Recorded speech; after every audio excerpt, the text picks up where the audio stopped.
আৰু তেওঁলোকক তেখেতসকলক ন্যায় দিব লাগে।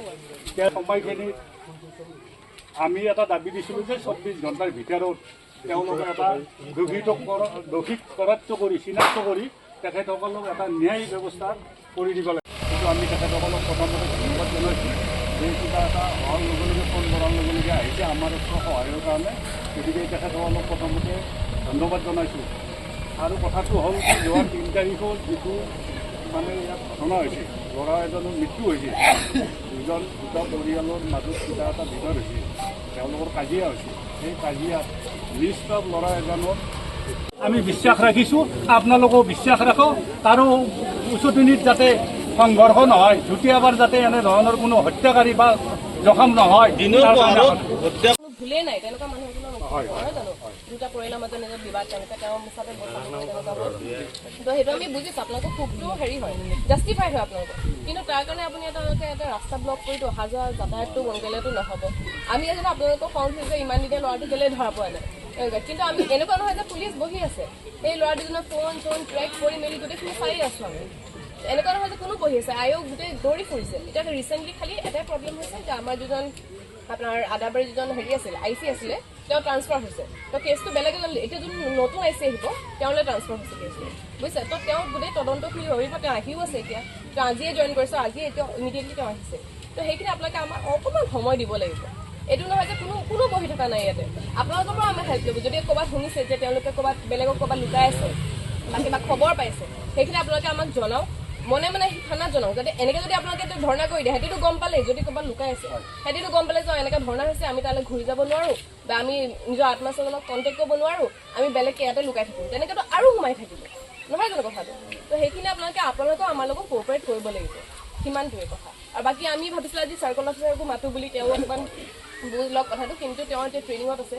বৰ্তমান নলবাৰী জিলাৰ কোনো এজন মেজিষ্ট্ৰেট এতিয়া নাই আমাৰ হাতত, সেইকাৰণে মই DSP হিচাপে আহিছোঁ ইয়াতে।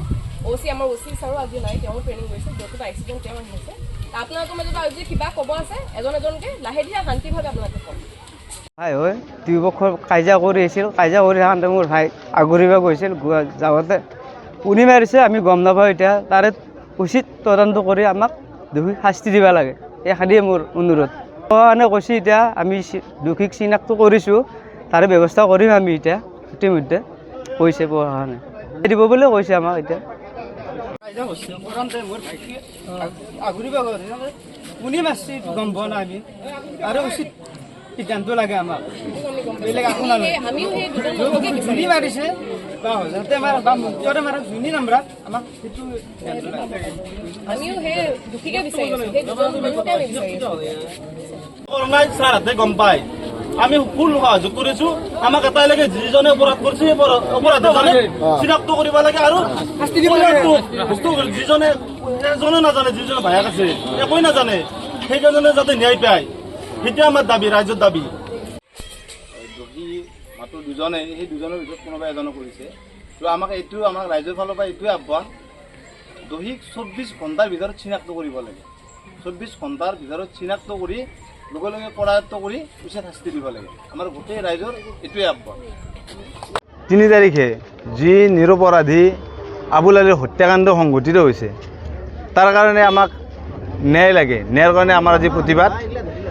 ঘটনাটো হৈছে কি, দুজন আমাৰ ওচৰৰে দুজন ল'ৰাই কাজিয়া কৰিছে, আৰু হজৰত আলী আৰু মুক্তাৰ আলী দুয়োৰে মাজত কাজিয়া হৈছে। আবুল আলী ওচৰত থকা দেখা পাই মানে কাজিয়াখন ভাঙিব গৈছিল, আৰু দুয়োজনৰ এজনে কোনজনে আমি দেখা নাই নাজানো, দুয়োজনৰ এজনে চুৰিৰে হানি খুচি হত্যা কৰিছে আৰু মেডিকেলত গৈছিল, মেডিকেলত হত্যা হৈছে। এতিয়া আমাৰ এটাই দাবী, হত্যাকাৰীক 24 ঘণ্টাৰ ভিতৰত চিনাক্ত কৰিব লাগে, আৰু চিনাক্ত কৰি লগে লগে কৰায়ত্ব কৰি উচিত শাস্তি দিব লাগে। তাৰ প্ৰতিবাদত আজি আমাৰ গোটেই ৰাইজ ওলাই আহিছে। যদি আৰু বেছি লেট হৈ থাকে, আমাৰ ৰাইজ আৰু বেছি প্ৰতিবাদ কৰাৰ কাৰণে আমাৰ প্ৰস্তুত আছে, হৈয়ে থাকিব।